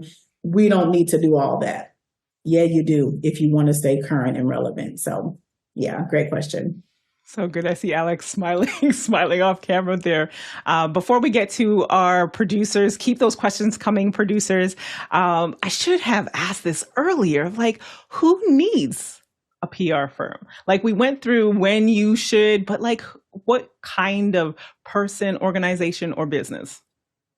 So PR agencies are here to help craft narratives, build images, and push forward appearances and likability and trustworthiness of brands. So the people who fall into needing a public relations agency behind them are sports figures, people who have this extreme talent and they just get put on the map. You know, you see that high school kid or that eighth grader who's now being recruited to all these high schools. Somebody like that might look into getting a public relations person just because you have to start building your narrative. Will you get endorsements down the line? Who's helping you to control what you're presenting to dictate ambassadorships, your shoe line, people wanting to join forces with you, supplement companies. So sports figures who are brand new would possibly look into that because you want to take full advantage of your skill, not just on the field, but what can you cash in outside of just the talent on the field? Brands that have gotten a little bit, stale. You may have had a PR firm back in the day, but now you're trying to reemerge or you've pivoted. Now you need to change the narrative. Those companies, or just raw talent that has something really great. They've made a lot of money and they just need to level up the way they're presenting to their market. So, I mean, anytime you've spent time and years working on something and you want to take it to the next level, public relations is a nice step to help you bring your visibility up and awareness. Awesome. All right, Jason, let's get to these great questions. You got it. Roscoe Jones in Madison, Indiana writes in, why might a VNR video news release be better than just a press release? And is there a business model for providing VNRs as a contracted service? Go ahead, Clorissa. That's a really, really great question. So, again, we're in the day and age of social media. People like to see interaction. They want to see body language and all that good stuff. So I think that the video news releases are wonderful. I welcome them. Anytime our clients are comfortable with them, we do go that route versus a regular static press release. Sometimes dependent on the news outlet, though. they are still mandating an official traditional press release. But yeah, and as far as those being contracted, if you're in that business, for the person who wrote that question, you should certainly present yourself and email founders like myself at agencies to produce those types of things. Because for me, I'm not a video person. Do we need the video services all the time? Yes. But do I have it? No. That's a really great business to be in. So kudos to him or her for having that question. Next question.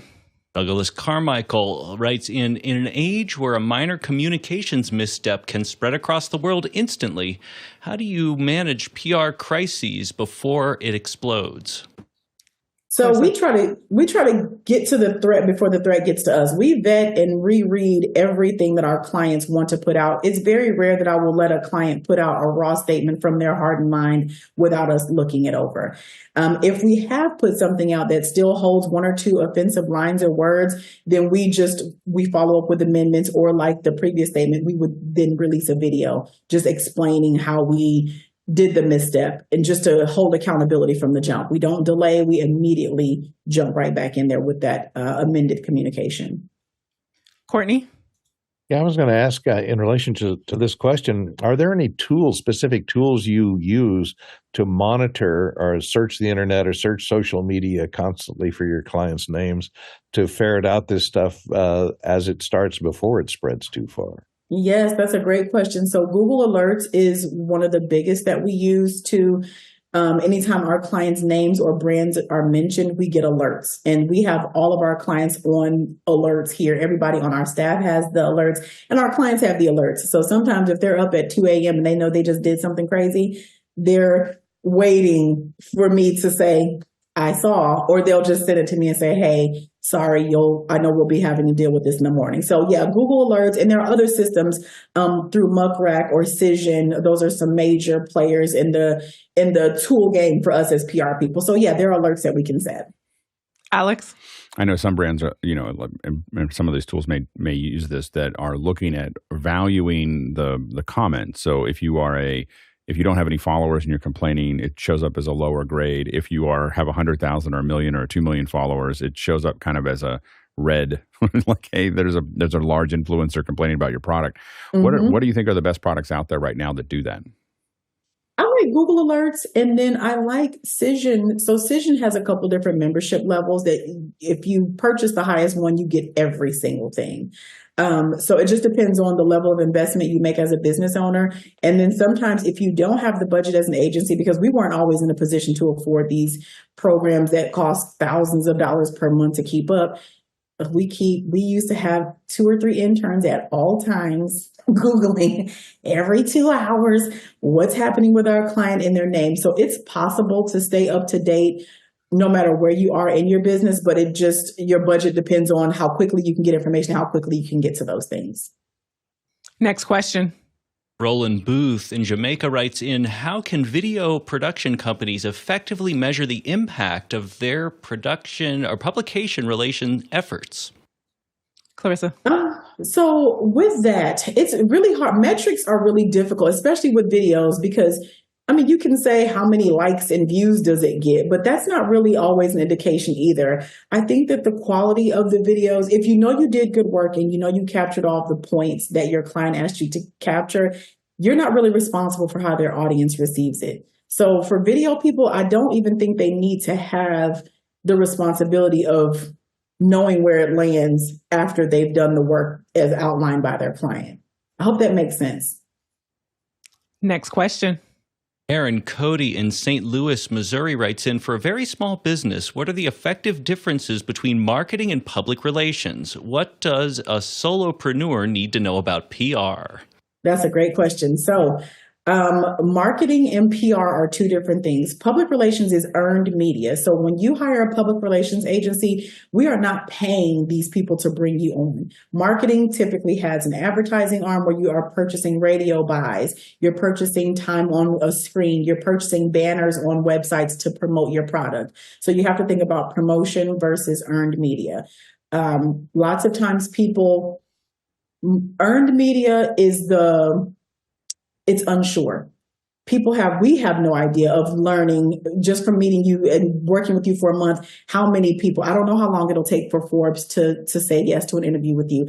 I don't know how long it'll take to get you onto CNN. So paid opportunities like marketing and advertising seem a little bit more, they make more sense to a consumer who has a small budget. They're small because they know they'll hear it on the radio. If I paid for this radio slot, I will hear it.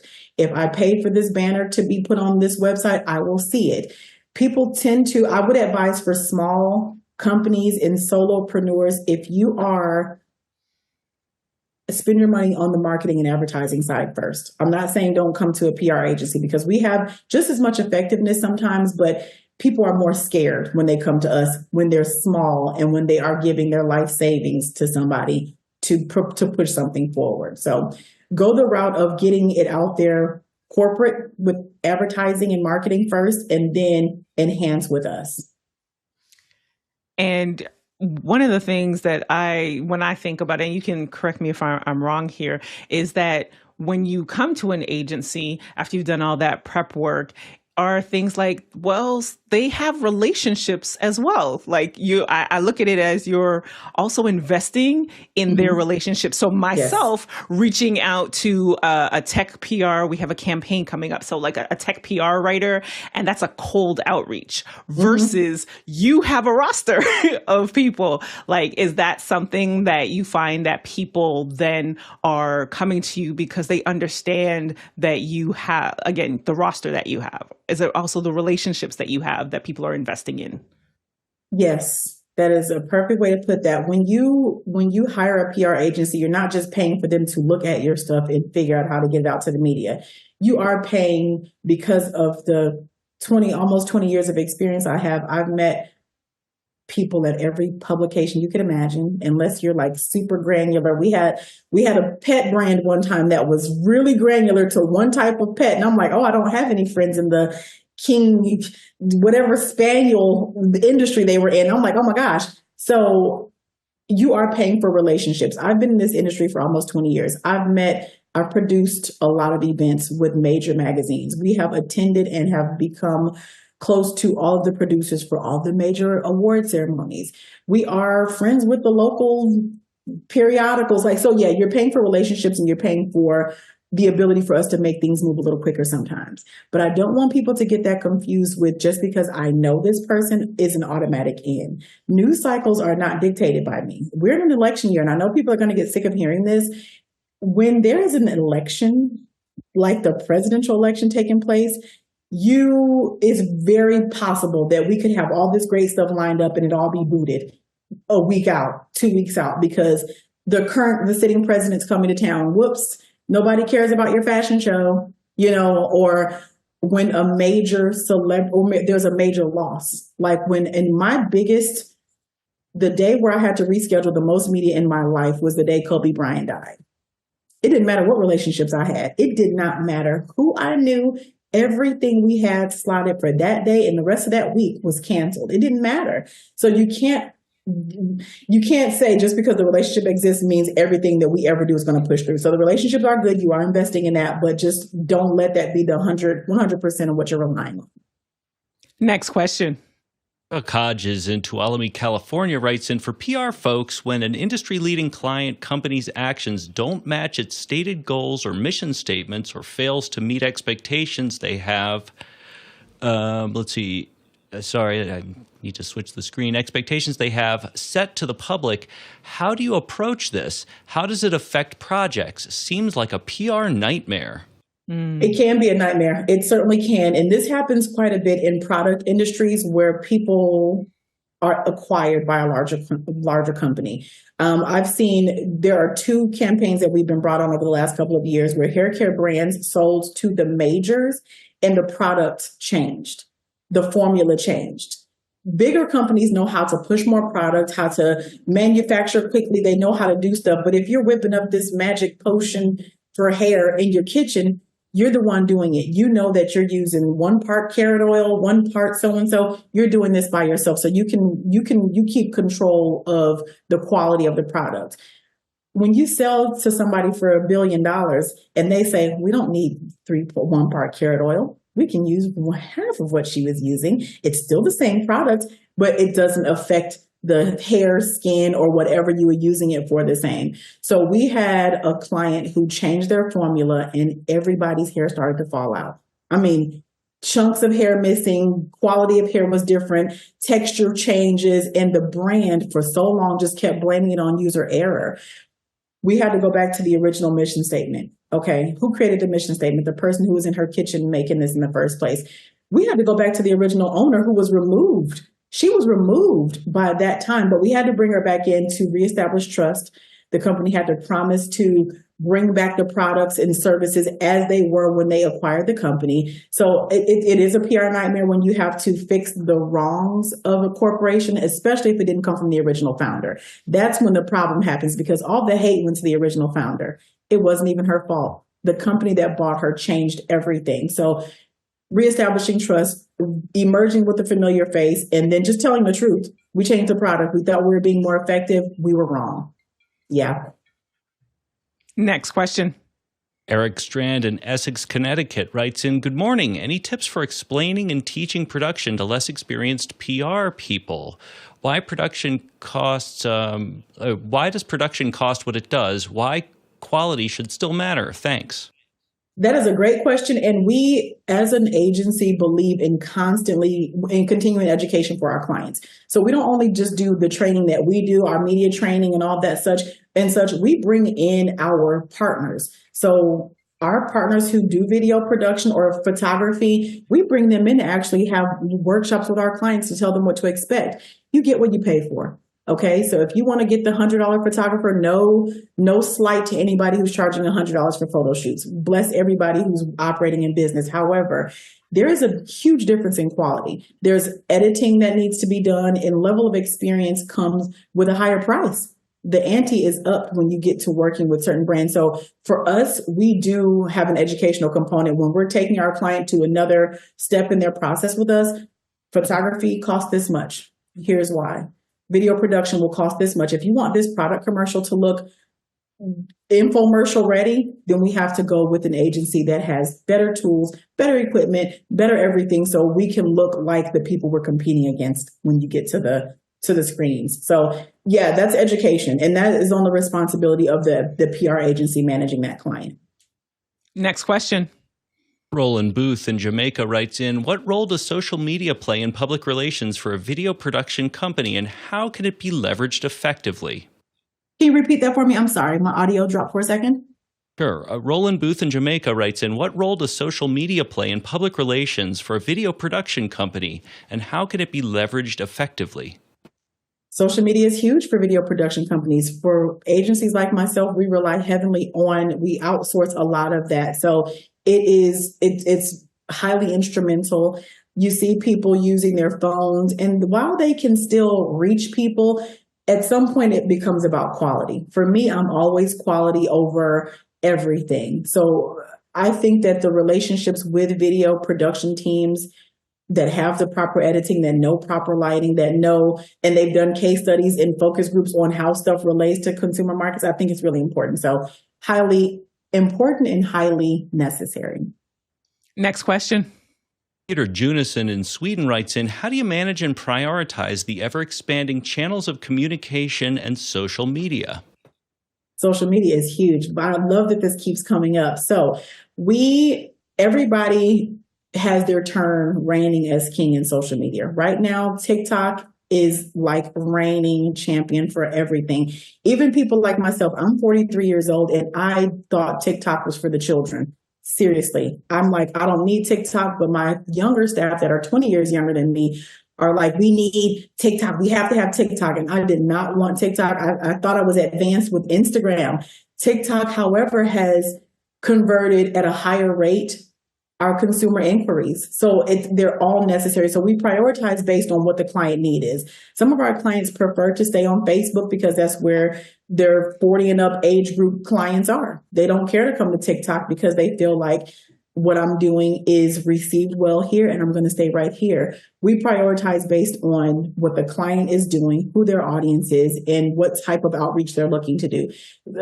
Contrary to popular belief, everybody doesn't want 1 million people to buy what they're selling. everybody doesn't want a billion views on what they're doing. So those are customized based on each client. Next question. JJ McKenna in San Rafael, California writes in, are there any intelligent software tools that provide granular data on the background or characteristics of the audience who react with a like to a particular choice or statement made by talent? So AI is a tool that we are all still learning how to utilize.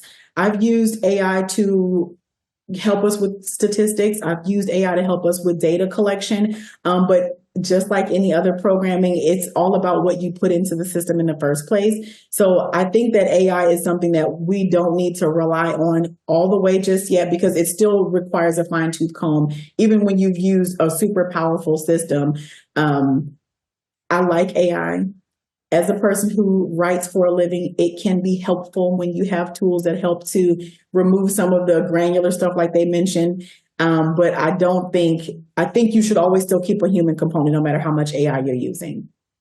And then I think, because I don't even remember how many years ago it was, but like BuzzSumo and Keyhole, like some of those tools, are those a part of your tech stack? Because I think that might be part of what JJ might have been speaking to as well.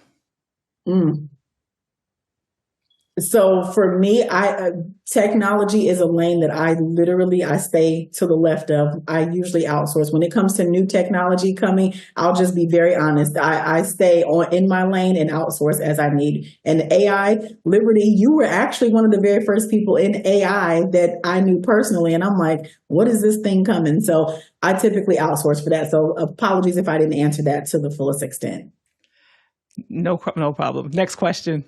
John Snyder in Reno, Nevada writes in, what questions should a person ask themselves before speaking publicly that will help prevent the need for damage control? Oh, this is a great question. It has such a simple answer. Would you say it in front of your grandmother? If you wouldn't say it in front of your grandmother, do not say it in front of a large group or when you're being recorded. The thing is to stay respectful, to stay on brand. And would you as a consumer want to hear that type of language or delivery from a brand that you trust and patronize? That's it. Would you say it in front of your grandma? If no, then avoid it. Next question.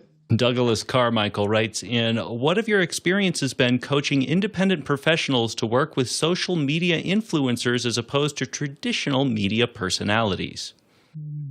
You know what? People relate more to the social media figures. So that's a great question too. We're learning that people find it a more warm experience when they're working with someone who didn't go to school to throw questions at you and to be strategic in how they use your answers. So we have found in the day and age where podcasts are becoming more popular, podcasters were typically people who had influence and then they went into podcasting for that arena. We find that our clients actually favor the social media interactions over structured media, but structured media is here because they have the higher penetration and greater visibility. But our clients, lots of them prefer the conversational, warm welcome of the influencers on social media. Next it's less question. scary. Oops, sorry. John Preto in Las Vegas, Nevada writes in, is Salesforce still offering Radian 6 as a social awareness tool? Yes, they are. I don't use Salesforce, but yes, they are. Next question. Kyle Hammond in Chicago writes in, how do you handle PR for your own PR firm? At what point do you seek outside help versus keeping things internal? That is a really great question. And when you do the job, it is very easy to forget to do the job for yourself. So we have been up and running for a long time. Like I said, there is a team here at Synergy. While I am the face and the founder, I don't always want all the attention to come to me. So I will, throw other people from the team in the mix. But there are times where it is time to level the company up. So after being in business almost 20 years, I just had my first Forbes article that was focused on myself. And that came after years and years of people asking, for my thoughts on certain things, or why don't you come in front of the camera? I never desired to be front of camera talent, so I tend to shy away from it, but it is necessary. So shame on me for taking that long to emerge, but it is very important. So as a PR agency, we have to PR ourselves. That means keeping our website up to date. That means keeping all of our professionals who work on the team, keeping their profiles up to date. Our LinkedIn needs to be nice. We need to be commenting. We need to do interviews like this where people are gaining awareness of us and what we offer. So yeah, it's necessary. It's difficult because we're always thinking of ourselves last, but it is a necessary good, and everybody should do it. That's a great question, Kyle, because I think it also, to what you said there, Clorissa, it also speaks to many of the people in our community. We're behind the scenes. We are, production-wise, the events. So if I can turn this question a little bit of if there's anything additional that you would say to our community for what they should be doing for their PR, either to delve into it, like dabble your toe a bit, and or just doing more for their own visibility. So again, social media is a place, we need social proof. Consumers want social proof of everything. So if you are a hairstylist, do those videos where you're doing how-tos, or just, you can make a 30-second video on just a time lapse of a person coming in with really terrible hair and how you made it amazing. If you are a product, do a time lapse video or just a video series of someone's skin changing over time from using your product. If you are in video production, you make videos, ask your clients to tag you in all the videos as they post, because lots of times the videographers get the worst return on investment of time, because everybody tags who made the pictures, everybody tags the person whose clothes they're wearing. Nobody ever thinks to tag the videographer. So you have to be proactive and ask, hey, when you post this on social media, 10 million follower influencer, do you mind tagging me? You have to be proactive. So being proactive, looking like a billboard for what you do, and just taking advantage of your network and not being afraid to say, hey, I'd like more visibility. If you do nails, your nails should always look really nice. You know what I'm saying? So if you make clothing, you should always leave the house like you're going to be photographed. So very simple things. And also for branding, make sure that everything matches. If your LinkedIn says that this is what you do, then your social media, everything else should kind of follow, unless you have multiple brands. But when you come to my LinkedIn, you see where I founded a company, how long I've done that, but all the jobs that kind of led me to the experience to get me here. So yeah, just kind of be true to who you are and give the history of yourself and stay consistent on social. Next question. Well, Palmer in Lewis, Delaware writes in, how many times must a radio, TV, or social media message be heard or seen before it's branded? Man, that is a wonderful question. When we make radio buys for clients, say a client has a $1,000 budget. People feel like $1,000 is a lot of money, but when you start going to terrestrial radio or even satellite radio, and the radio slots are $100 a piece, that's just 10 slots.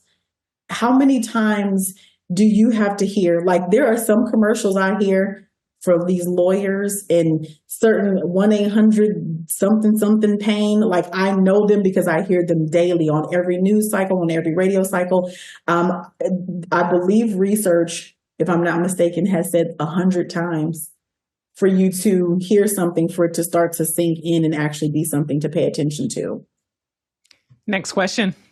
Courtney Gooden here on the panel and from Hollywood, California writes in, where does SEO land between marketing and public relations? Is search engine optimization an important part of PR? It most certainly is. And that's, again, one of the things that we outsource. So from the PR side, we can control SEO on the things that we write. We know what keywords need to be built into everything that we build. So even when we publish a press release, each wire will ask us for the keywords. Search engine optimization is really, really important. We also try to tie things together behind the scenes. So if I know that you're branded as, the money-nista because you are talking about money all the time, we make sure that wording is consistent through everything that we're writing, and that the tags on the back of your website when they're being built match what we're going to be putting on the back end of the press releases, and even the hashtags we use on social media. So search engine optimization is very important, especially when you're working with crisis management, because then we have to find a way to push down the bad stuff and bring up the stuff that we want to populate first when your name is Googled now after coming out of a really rough time. So SEO is very important. As a PR agent, I will say that when I'm out of my league, I will certainly invest the money to a company who focuses solely on SEO if we need to get a client out of trouble. Courtney?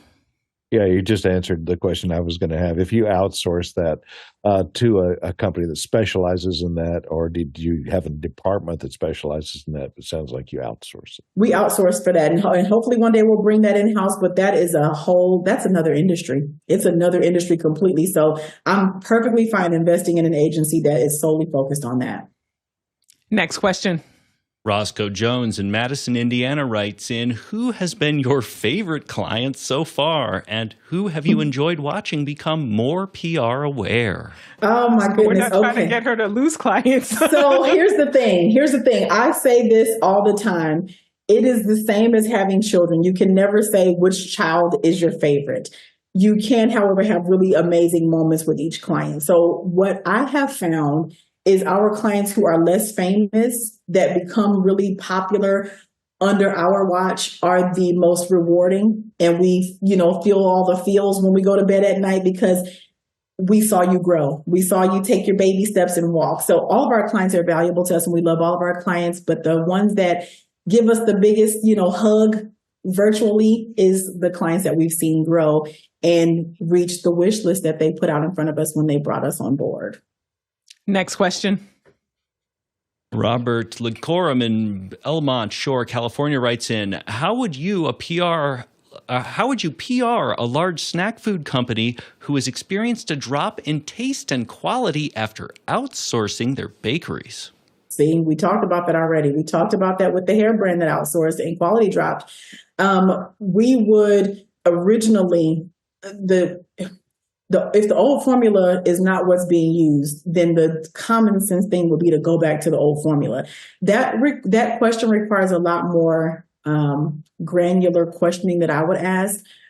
Is the original maker still on board? Are they still holding a position with the company even though they were acquired or bought out by somebody? What was the reason that they changed? Is the formula originally, is there a product that's no longer on the market? Is there a supply chain demand or what's happening that you're not able to produce the quality of product that you used to? So that requires a consultation. But in the beginning, it would be all about trying to see how we can go back to our trusted product that we originally put out, which can be difficult if you're not the one holding all the control anymore. Next question. Coming in from yours truly, Jason Bache in Albuquerque, New Mexico. What's the best tool in your experience to publish or to release a PR press release out on the wire? Okay. I like your quotation fingers. So, all right. The Associated Press is like the end all be all to all press releases. However, those press releases can cost thousands and thousands of dollars to put on the wire. And you cannot guarantee any amount of pickups, any number of visibility or views and clicks on that. There are some more economical ones that exist. EIN Newswire is one that I really, really like. They have PR packages ranging from $100 to get yours on there up to thousands of dollars. The thing I like about EIN Presswire is because when you publish it, it automatically goes to Associated Press. It'll republish to about 100 different markets. So Associated Press, while they are the big dogs, you can find other economical ways to get there. So, and there are even some free PR wires like PR Log. What we know is if your press release is written well, it will get picked up by the other wires anyway. Some of the PR press releases that we put on free wires have gotten picked up by Google and Yahoo because they were written really excellently. So it's partly due to the wire you put it on, but the writing is really effective. If the writing's effective, it will penetrate still. Alex? How deep do you get into Google AdWords?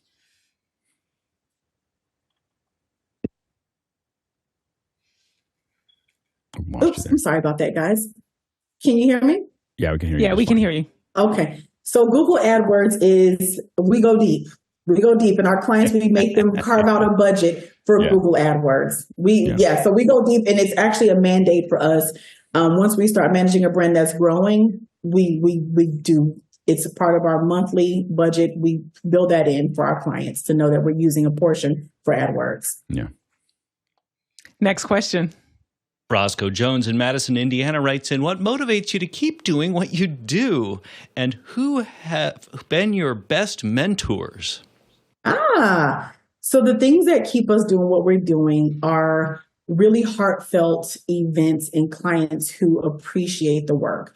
We've done major productions where hundreds of thousands of people were in the building. And then we've done events where 100 people were in the building. And when we feel rewarded, and this is so cliche, but it really is the truth. After doing this for so, in the beginning, it used to be, oh, if I land a celebrity, that's the end. No, it's not.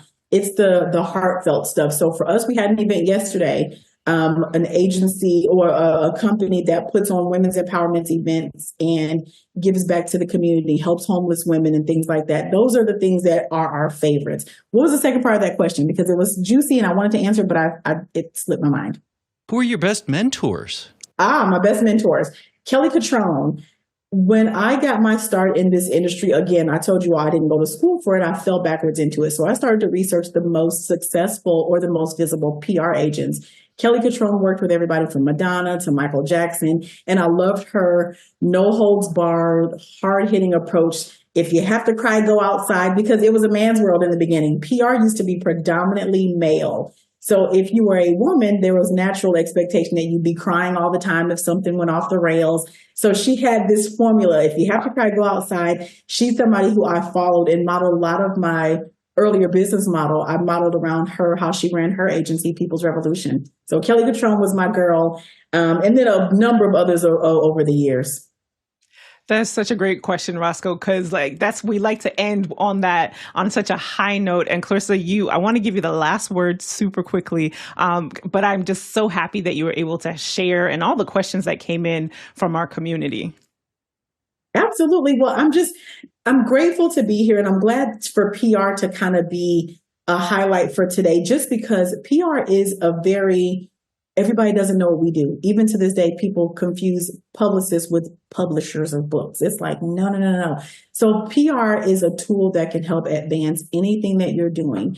I advise anybody, even if you just go grab your own PR books, to just learn how to properly curate messaging for your audience. Everybody can use PR, whether you're selling a t-shirt brand, whether you're trying to work with your child who's wonderful child talent and you want to get them to Disney, or whether you have a product that you know is highly effective, but more people just need to know about it.